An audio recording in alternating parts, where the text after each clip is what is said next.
Basement Politics, Unfiltered with Freddy Vazquez. Tonight, deception, delays, and Diaz.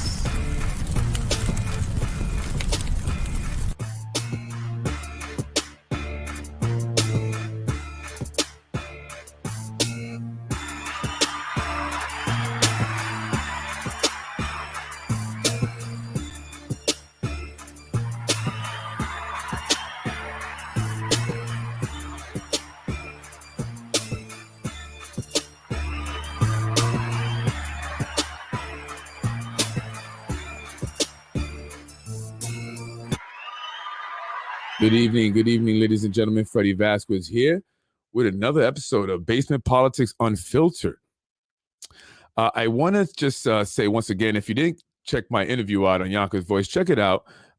Speak a little bit about the show, some of the content that I have on the show.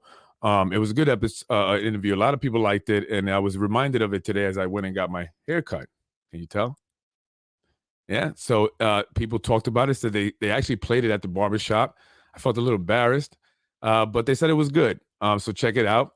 And one of the things we talked about was Councilwoman Tasha Diaz.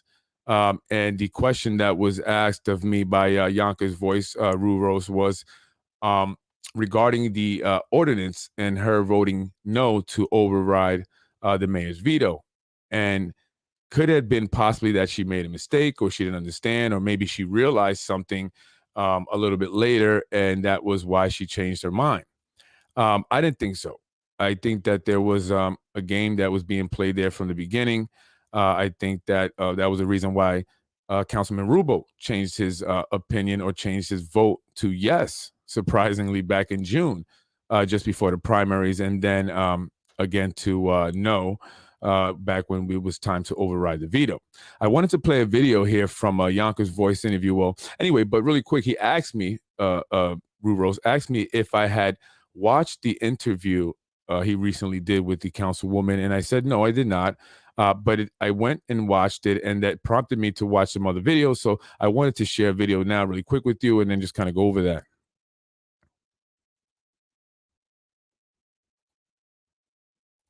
Did go into chambers, but before entering into chambers, I was under the impression that we were not going to take a vote on it, that we were going to all come back to the table and come to some kind of agreement as to a comfortable number. Because let's go back. When we first voted for 20%, I never got a seat at the table when this legislation was drafted. So when it was brought forth, I explained that, I didn't get a seat at the table. I didn't get to say so. And I was under the impression that once we voted for the 20%, if it was vetoed, that we would come to the table and that we would be able to talk about it. Those talks never happened. Instead, those talks happened with certain organizations. And I still wasn't able to get a seat at the table. So now going forward, fast forward, the night of the vote, I was under the impression, like the meeting prior, we were going to wait for everybody to come with a comprehensive plan that we. And you can see John Rubio there on his cell phone, as usual. Always catch him on his cell phone on the council meetings. Anybody else notice that? Anyway, according to Tasha Diaz, and I'm going to play another video of the recent interview she did on the Yonkers Voice.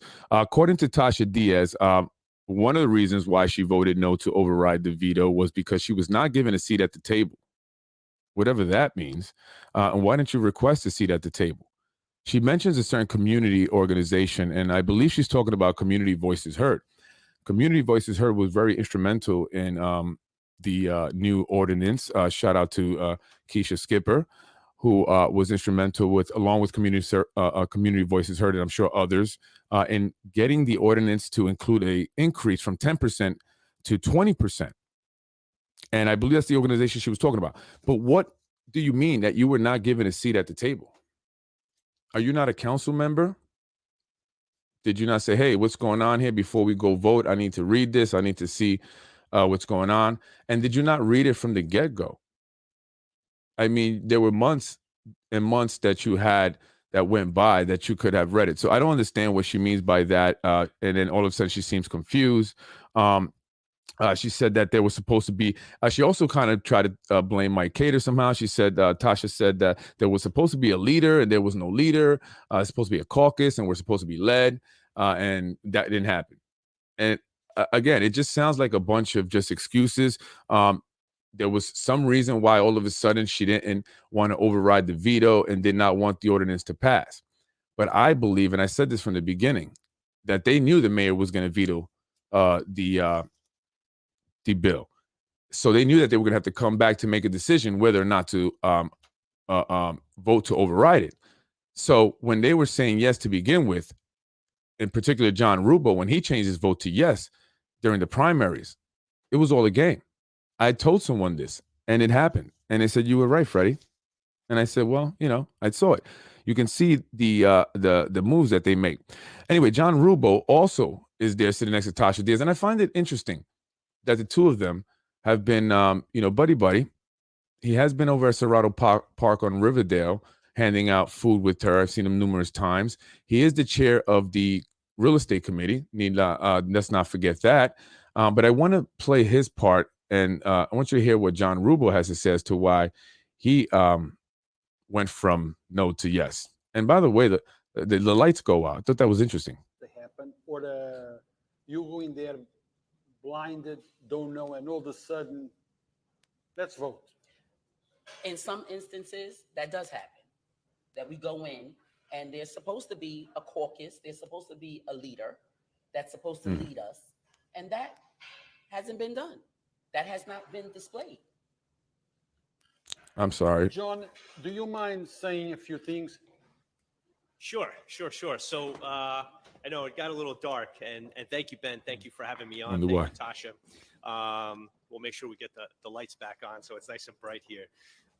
When we, what I've tried to do is be as transparent with the community and the city and all of the stakeholders from the beginning. My point of view on affordable housing has been very clear.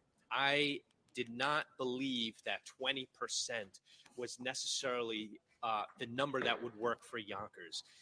And that does not mean that I'm not for affordable housing or pro-affordable housing, or I want to see more affordable housing built. I do. I want to see all those things happen. My dream, my vision for this ordinance was to have more programming, to have more involved.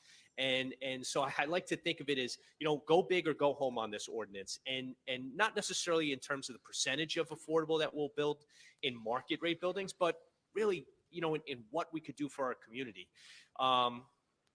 Several people in the community have said this. I spoke to someone yesterday. So he says that, he voted on it just before the primaries because he wanted to indicate that he knows that there is a need for affordable housing. Well, we all do. I mean, according to the Westchester Housing Assessment, it's an emergency. There is a housing crisis. You're not telling us anything that we don't know, and I'm glad that you are aware that there is a need for affordable housing. So what are you doing about it? You have an opportunity to do something, and you don't. You voted yes initially in June, just before the primaries. Why? Because you were in an election. You were running against Carlos Burgos. It was a very close race, considering Carlos Burgos was not politically known or experienced, and he did very well. He actually did better than the person you ran against in the general election. Got more voice than she did, Honora. So was that all a game that John played? He needed people to see that he's for affordable housing. Look, you know what? I'm going to vote for it. Yes, I'm for it. They had a super majority pretty much, 5-2. They had to just keep that going, and they would have had the affordable housing increase. He says he didn't. He ended up voting no to override the veto because it wasn't comprehensive enough. It didn't include more programming. He's very vague. What does that mean? It didn't include more programming. and he wanted to go big or go home. 20% was going big. That was a huge number. And many knew that it was, not very likely, but the point was to negotiate to a number that everyone could live with and that would increase the affordable housing stock. When he mentions programming, he's talking about rental assistance, vouchers, Section 8, and other programming that refer to low-income housing, not affordable housing. Affordable housing are for individuals who do not qualify for rental assistance programming. Why are we mixing the two? Either way, there's a crisis that needs to be addressed today. And it needed to be brought up so we can increase the housing stock. What is their suggestion? Right? What is John Rubo's suggestion? They want to see that the existing housing stock be utilized for affordable housing developments. Basically, take property that we have now so we can give the lots and the empty land and the nice property by the river to the market rate developers. Let's rehab the old properties that are dilapidated. You know what? Maybe that's not a bad idea if it'll help increase the housing stock. However, that takes time. These developers are building buildings now. Their units ready now. What would it take for you to actually go around the city of Yonkers assessing property that you can potentially rehab into affordable housing that will be safe enough for those people who need it to inhabit these buildings? How old are they? What conditions are they in? Should they just be knocked down? And how long is that going to take? Then how long is it going to take to have them ready if they are even in a condition that they can be rehabbed? That's going to take so long. It's going to take years. It's going to take years. And this could have addressed the issue, well, not completely, but at least began to address the issue now. Housing is needed now. It's a crisis. According to the Westchester County, there's a crisis. And you can go read the housing assessments right on the page, Westchester County page. I don't understand it. We need more programming. Go big or go home. Really? Well, you went home. You went home. Nothing big about it. I just don't understand. Did not have enough in terms of programming. And the day of the vote, that's exactly what Tasha Diaz said. It did not have enough in terms of programming, Section 8 vouchers. It left out veterans and seniors. However, that's not necessarily true. I want to show you another video here. Actually, I'm going to show you a little bit more of the video. And I want you to hear John Rubo. Yesterday, who said, this ordinance is planting trees that we'll never sit under. This is for our children or for our grandchildren. But this ordinance and affordable housing is needed now. So we need to act now. And how do you act now? It's not with this ordinance. We act now with programming that takes the existing housing stock that we have here in the city, and we make an investment into this housing stock. We create affordable housing. We create opportunities for people. Now, the city of Yonkers hired a well-known consultant. They've done work all across the country. They've written affordable housing. Again, he says that they need to take the old housing stock, he knows they need affordable housing, but the affordable housing was not the way.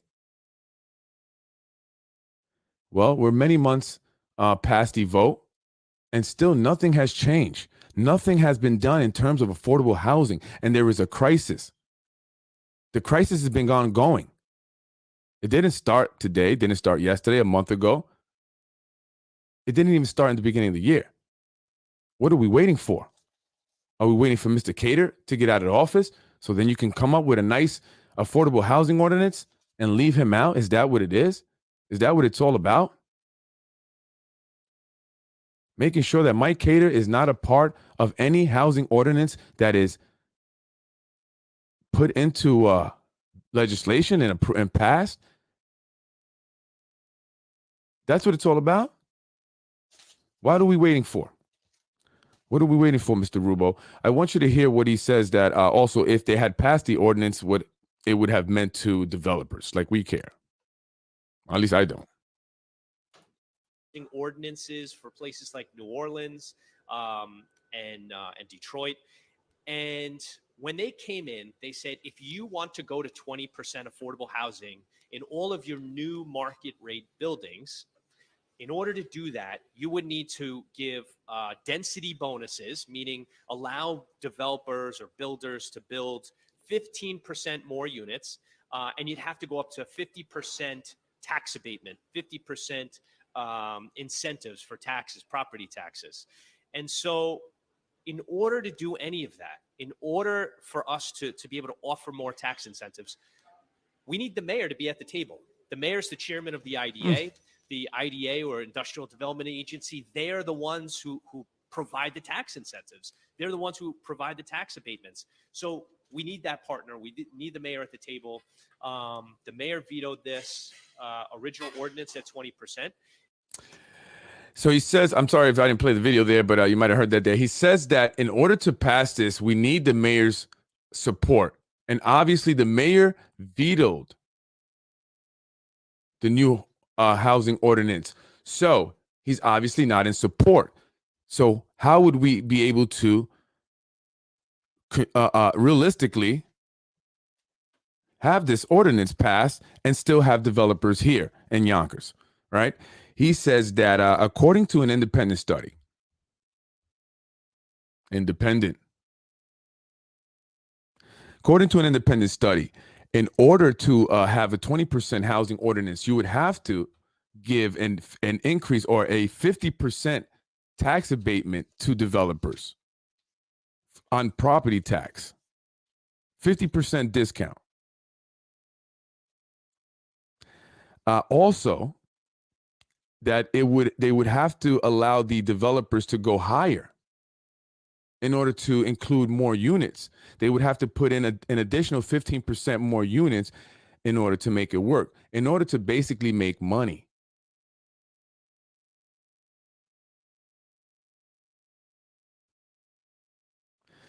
I'm just telling you what it is.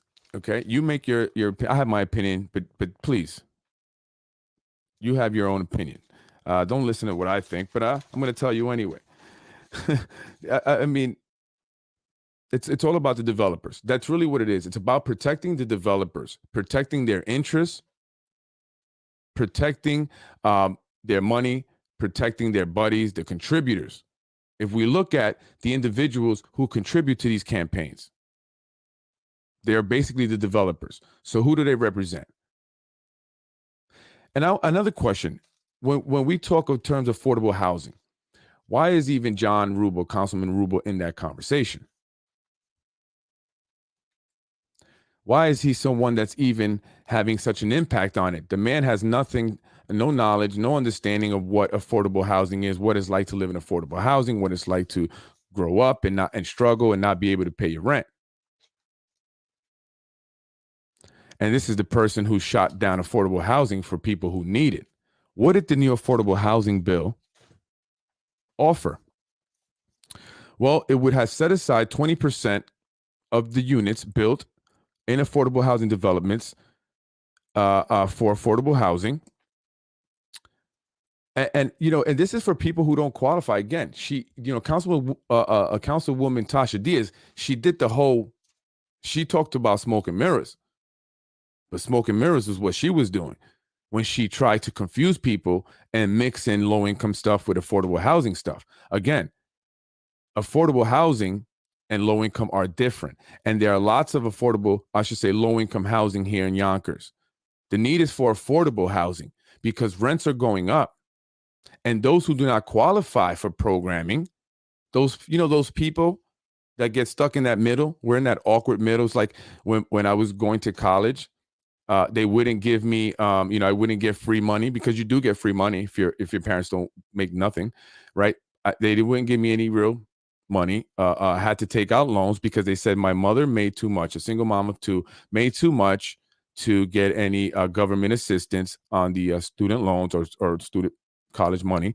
So, but obviously my mother could not afford to pay for the college. So we were forced into these loans. I was forced into student loans, right? So it's the same thing with people in this awkward position when it comes to housing. It's like they make, a certain amount of money, which is too much to qualify for rental assistance or, other programs, whatever subsidy programs they have there. But they don't make enough to actually pay for market rate apartments. Times are changing. Incomes are going, cost of living is going up. However, our incomes are remaining stagnant, right? It's a fight to get the minimum wage up. And even if we got it up to $15, $20, it would have to be literally at 30, 35, maybe 40, even $50 for minimum wage to truly be a living wage at the cost of living nowadays. And now you add these developers who are building these beautiful luxury market rate apartment buildings by the water. That's just going to increase the rent for all properties all around these developments, right? They say, hey, well, you know what? We want to attract people from the city too who may not find an apartment in the developments because they're all full and they maybe want, or maybe not want to be in a big building. We can fix up our multifamily homes around these developments and jack up the price, pushing people who live there for 20, 30 years out of the area and even out of Yonkers.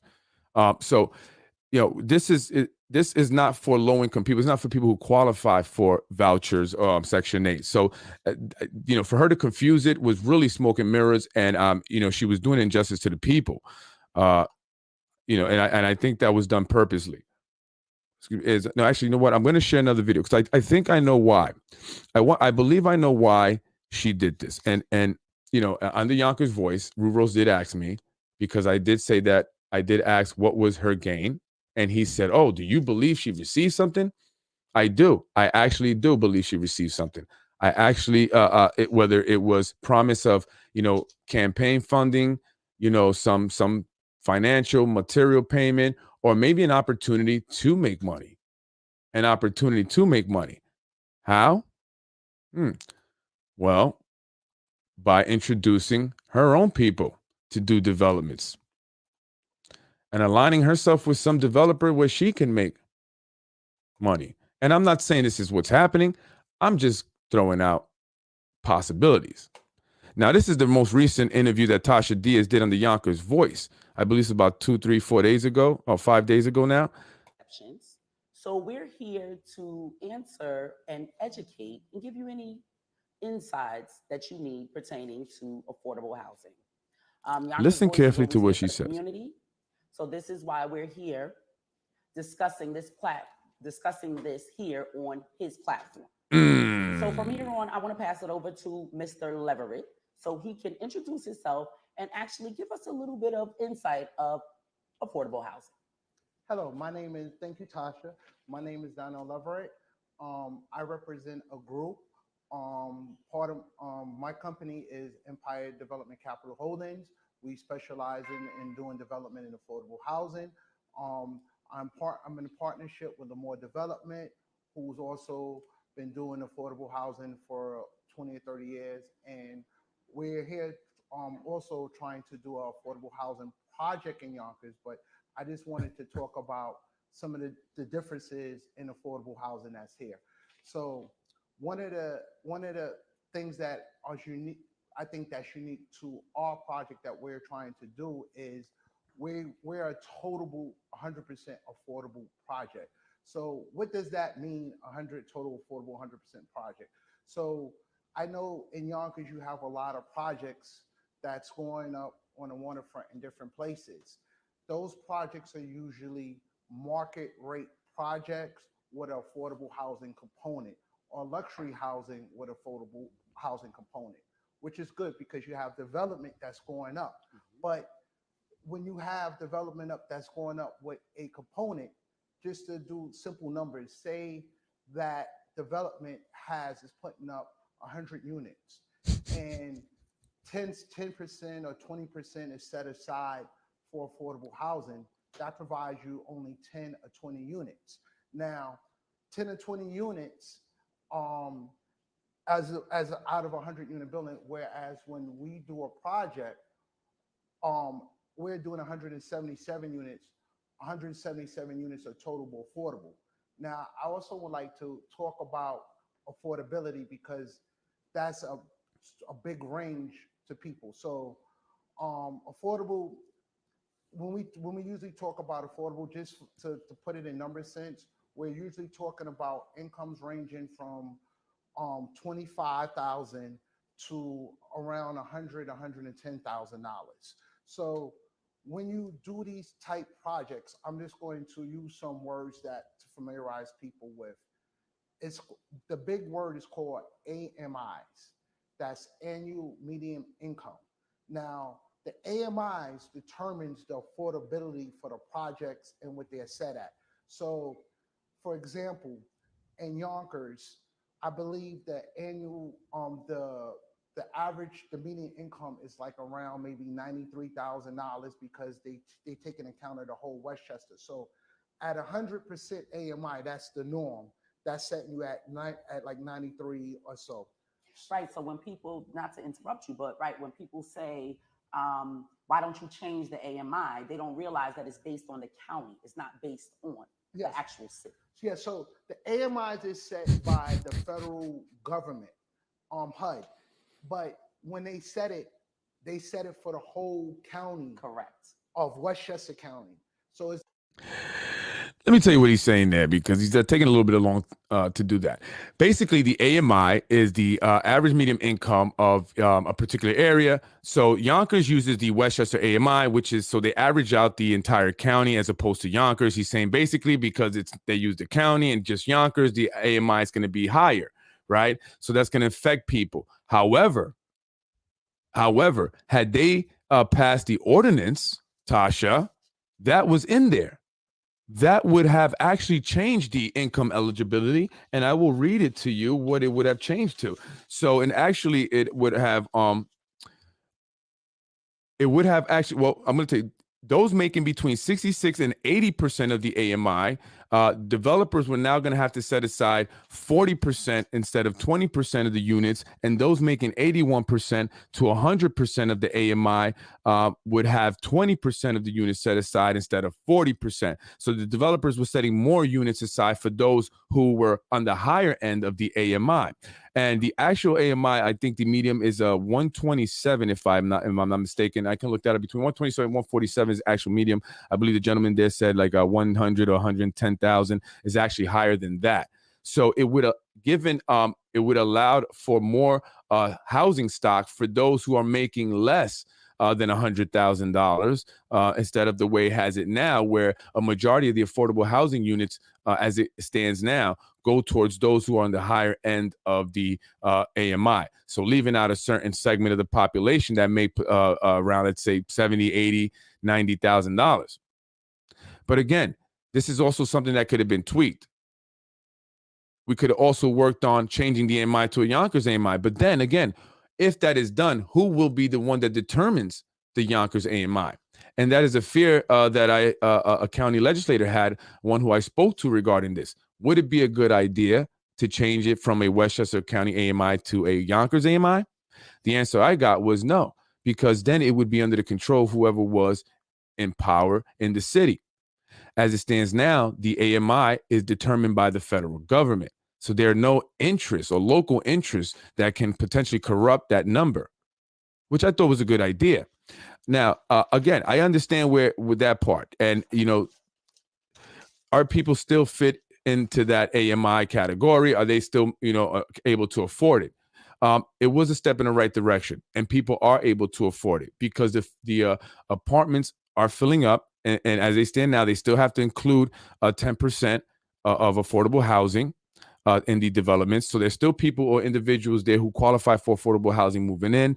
Let's not, makes it seem like everybody is in need of low income housing, or everybody's at the $30,000 income or a $20,000 income.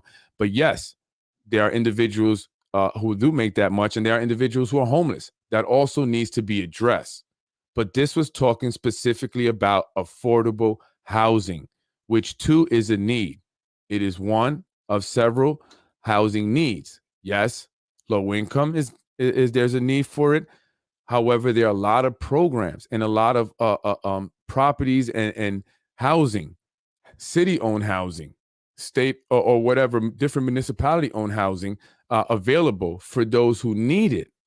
These are individuals who are not generating much of an income, if any at all. And they do have programs for women who are in abuse or domestic abuse situations, which she mentioned. They are put to the front of the line. They are giving special consideration, as they should. So these things are already in there, Councilwoman Diaz. This was a stall tactic. Now, was the gentleman that you have there next to you, the brother from Empire Development Capital Holdings, your buddy, developer? Seems like every elected official has a buddy developer. Is he the one that's going to feed the need? Because what I looked into this gentleman, and I looked into Empire Development Housing, or I should say Capital,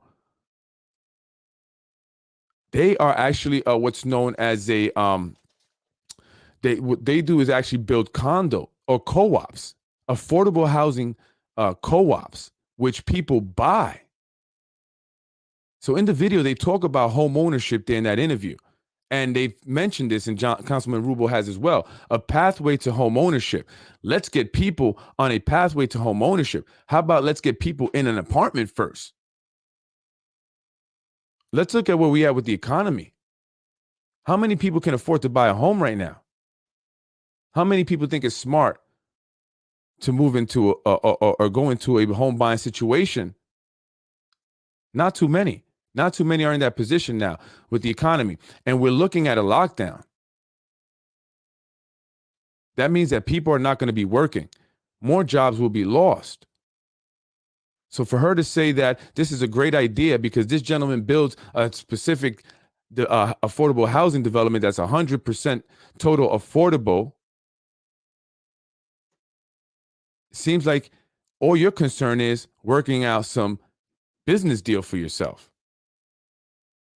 You're bringing in your buddy with his nonprofit to buy up city property, if there are any left, or city land, so he can develop it. And where will they be? Another problem I have with this, increasing the ordinance would allow for some of these waterfront buildings to have affordable housing unit, more affordable housing units, so more people who are not making a certain X amount of dollars can live by the water. You don't make over 150,000. You can't live by the water. Go up no downhill. That's where you belong. So where's this guy going to build these affordable housing? Where's he going to build his lovely co-ops that people have to buy? And in fact, these are co-ops for individuals who have liquidity. In my research and in reading up on the company that Empire Development Capital Holdings is tied to,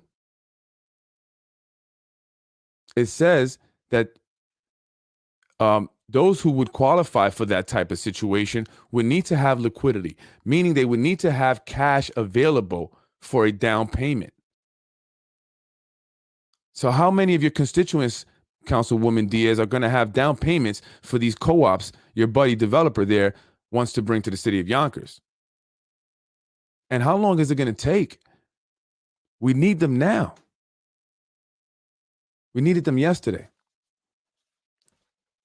So now I'm starting to see what the real is. I'm starting to understand why you voted no. You voted no, so then you can present this option with this gentleman. I would have respected it more if you had voted to override the veto, because this could have been a part of increasing the affordable housing stock. Because as I mentioned before, simply increasing the ordinance is not enough, but it's a start. And you stalled it. And if it passes next year, great. Because we need it. But it will also tell me that you don't care about the constituents. You will play with their lives for your benefit. You will play with their lives in order to take out one of your political opponents. Actually, it wasn't your opponent. It was your handler's opponent.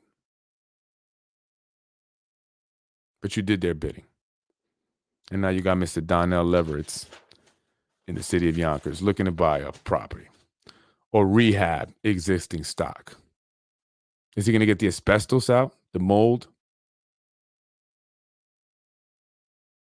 By the way, does he know what he's doing? We want to make sure they're safe. Just because you can't afford to live in the luxury apartments on the water doesn't mean you belong in the hood in an unsafe development. We need to really do our due diligence. The city of Yonkers should present us with information on these developers who are coming into Yonkers. Who are they?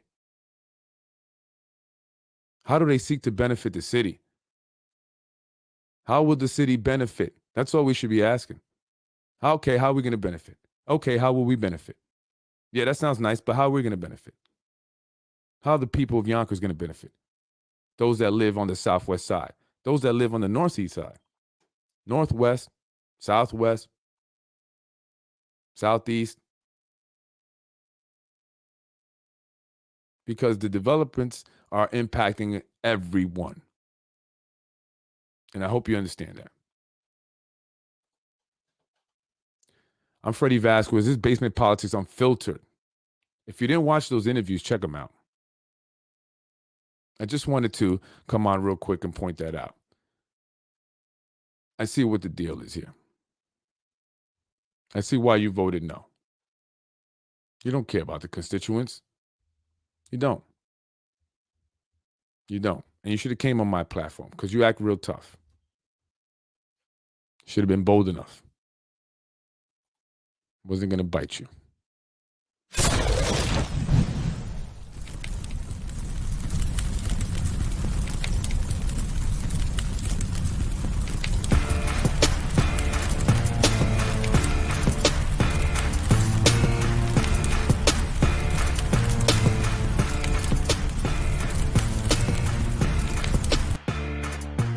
Don't forget, folks, join me tomorrow night for part 2 of Yonkers, Latinos de Yonkers, I should say.